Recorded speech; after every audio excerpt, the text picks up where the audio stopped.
मैं शासन में बैठा हूं, मुझे मालूम है इस प्रकार से कैसी तेजी से गिर नहीं सकता। अरे ये नेपाल का रुपया नहीं गिरता है, बांग्लादेश की करेंसी नहीं गिरती है, पाकिस्तान की करेंसी नहीं गिरती। जब भारत आजाद हुआ तब $1 इक्वल टू 3 रुपया था। 2013 में doctor Manmohan Singh prime minister था तो 54 रुपया इक्वल टू $1 था। जब मोदी प्रधानमंत्री है 2025 में तो 89 रुपीज इक्वल टू $1 है। अब बताओ 35 रुपये की गिरावट आई है।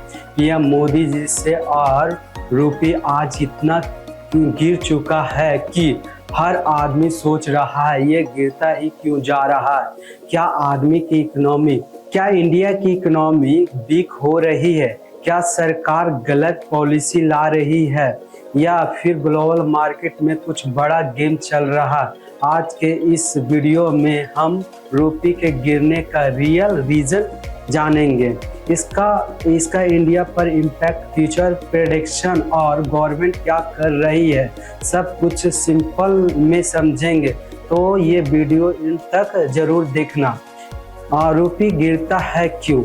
रुपये का गिरने का नॉर्मल होता है जब इकोनॉमिक डेवलप होती है, लेकिन जब गिरावट फास्ट हो जाए तब प्रॉब्लम होती है। आज हम समझेंगे 5 big reasons: global world price, foreign invest का भरोसा, यूएसए फेडरल रिजर्व पॉलिसी पे, trade deficit, domestic factor and political stability. Reason number 1, global oil price. India 80 to 85% oil import करता है, जबकि मिडिल ईस्ट क्राइसिस होता है, वार होता है, ऑयल महंगा होता है। ऑयल महंगा होता है, डॉलर डिमांड ज़्यादा, रुपीस गिरता है। Example, Russia Ukraine war, Israel conflict, dollar. Red Sea shipping disruption, ये सब इंडिया रुपये को वीक बनाते हैं। इससे पेट्रोल डीजल महंगा होता है, इन्फ्लेशन बढ़ता है। Reason number 2, foreign investor FDI India में पैसा लगाते हैं। जब पॉलिटिकल अनसर्टेनिटी होती है या यूएसए मार्केट स्ट्रांग होते हैं तो फॉरेन इन्वेस्टर इंडिया से पैसे निकाल लेते हैं। पैसे निकालने का मतलब डॉलर खरीदते हैं। Dollar demand up, rupees down. तो डॉलर गिरते हैं, dollar demand up, rupees down. Election, global tension, economic slow down भी इफेक्ट करते हैं। एग्जाम्पल, अगर यूएसए इंटरेस्ट रेट बढ़ा दे तो इन्वेस्टर यूएसए में पैसे देते हैं और इंडिया रुपीज गिरता है। Reason number 3, USA federal reserve policy. जब Fed USA central bank interest rate बढ़ा देते हैं, डॉलर स्ट्रांग होता है, रुपये ऑटोमेटिक वीक हो जाती है। 2023 से 2025 में इंटरेस्ट रेट हाई रहे, ग्लोबल करेंसी वीक हुई है। रुपये, yen, euro, yuan, dollar safe currency. लोग क्राइसिस में डॉलर में इन्वेस्ट करते हैं। Reason number 4, trade deficit. Trade deficit equal to export import. India का ट्रेड डेफिसिट हाई होता है क्योंकि हम ऑयल, गोल्ड, इलेक्ट्रॉनिक्स, मशीनरी सब इंपोर्ट करते हैं।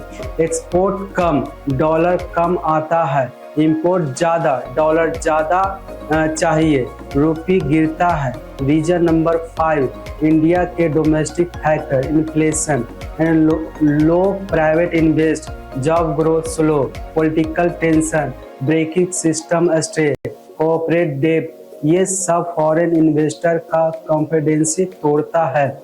इम्पोर्टेंट, रुपये का गिरना हमेशा नेगेटिव नहीं होता, एक्सपोर्ट कोऑपरेटिव होता है।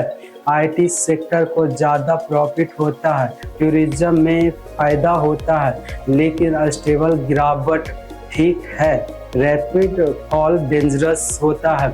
रुपये गिरने से आपकी ज़िंदगी पर इम्पैक्ट, पेट्रोल डीजल महंगा, फॉरेन ट्रिप्स महंगा, imported item costlier, mobile, laptop, cars, luxurious good, MI, interest rate पर indirect effect, student study abroad के लिए बर्डन।